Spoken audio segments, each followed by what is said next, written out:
ఒకడు. లక్ష్మీదేవి ప్రత్యక్షమైంది. ఏం కావాలో కొరుకో. ఏం కోరుకుంటాడు? బంగారం కోరుకుంటాడు, లేకపోతే డబ్బు కోరుకుంటాడు, లేకపోతే రత్నాలు కోరుకుంటాడు, ఏదో ఒకటి కోరుకోవచ్చు. లక్ష్మీదేవి ఏం కావాలో కోరుకో అంటే అంతకన్నా కావాల్సిందే ఉంది. వీడు దరిద్రుడు, వీడు తపస్సు చేశాడు కానీ వీడికి ఏం కావాలో వీడికే తెలియదు. చూసారా, వరం కోరుకోవడంలో కూడా చాలా గొప్పతనం ఉంది. అది సమయస్ఫూర్తి, ఆ సమయానికి తగ్గట్టుగా కోరుకోవాలి వరం. అందుకని వీడు ఆలోచించి ఏం కోరుకోవాలి? 1,00,000 రూపాయలు కోరుకోవాలా, 1,00,00,000 రూపాయలు కోరుకోవాలా? ఎంతైనా ఇస్తున్నా తల్లి, ఆవిడ దగ్గర లేకపోతేనేగా. కాబట్టి ఎంత కోరుకోవాలి, ఎంత కోరుకోవాలో అర్థం కాల వాడికి. చూడండి, దరిద్రం వాళ్ళ నెత్తి మీద ఉంది. అందుకని అన్నాడు, అమ్మా మహాలక్ష్మి, ఆదిలక్ష్మి, నీ దగ్గర ఎంత ఉందో చెప్పు అన్నాడు.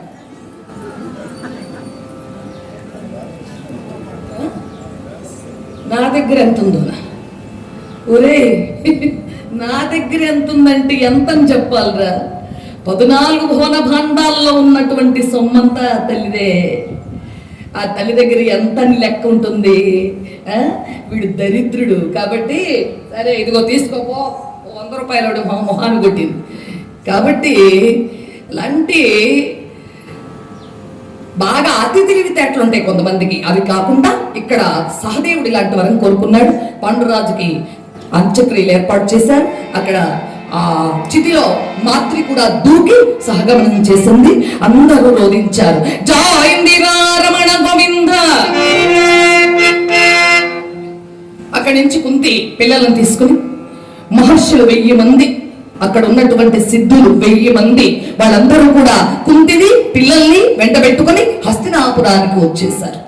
చూసారా, భర్త మరణిస్తే పుట్టింటికి వెళ్ళకూడదు. ఎప్పుడు బాగా గుర్తు పెట్టుకోండి, ఆడవాళ్ళు పుట్టింటికి వెళ్ళకూడదు. భర్త మరణించగానే పుట్టింటికి వెళ్ళి కూర్చుంటారు.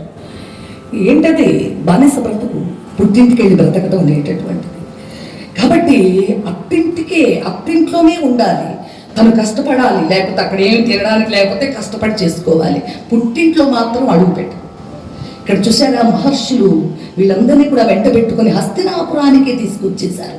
తీసుకొచ్చి అక్కడ ఉన్నటువంటి పెద్దలందరూ అనుమతి తీసుకుని లోపలికి అడుగుపెట్టి అక్కడ వివరం అంతా చెప్పారు. పాండురాజు దైవాంశ సంభూతులైనటువంటి 5 కొడుకుల్ని కన్నాడు. ధర్మబద్ధంగా, ఇది బాగా గట్టిగా చెప్పారు వాళ్ళంతా, ధర్మబద్ధంగా కన్నాడు 5 కొడుకుల్ని.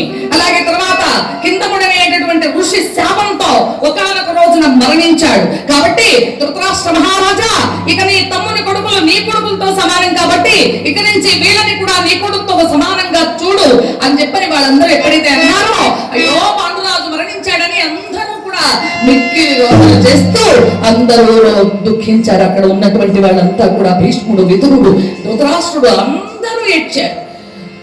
అంబికా బాలికలు, సత్యవతి అందరూ దుఃఖించారు పాండురాజు మరణ వార్త విని.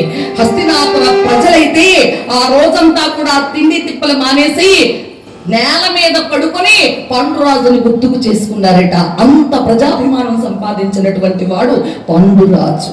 కాబట్టి ఇక్కడ వీళ్ళందరూ కూడా చెప్పి పాండవుల్ని కుంతిని అప్పగించి వాళ్ళందరూ అంతర్ధానం అయిపోయారు. అక్కడ ఉన్నటువంటి ఋషులంతా కూడా అంతర్ధానం అయిపోయారు. అంటే వాళ్ళందరూ ఎంత గొప్ప వాళ్ళో చూడండి.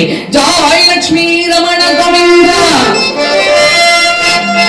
కుంతిని గాంధారి లోపలికి తీసుకువెళ్ళింది, పాండవులు లోపలికి తీసుకువెళ్ళారు. 100 మంది వాళ్ళు, 5 వీళ్ళు, 105 మొత్తం కలసి మెలసి చక్కగా ఆడుకుంటున్నారు. వీళ్ళందరూ కూడా చిన్నపిల్లలేగా ఆడుకుంటున్నారు.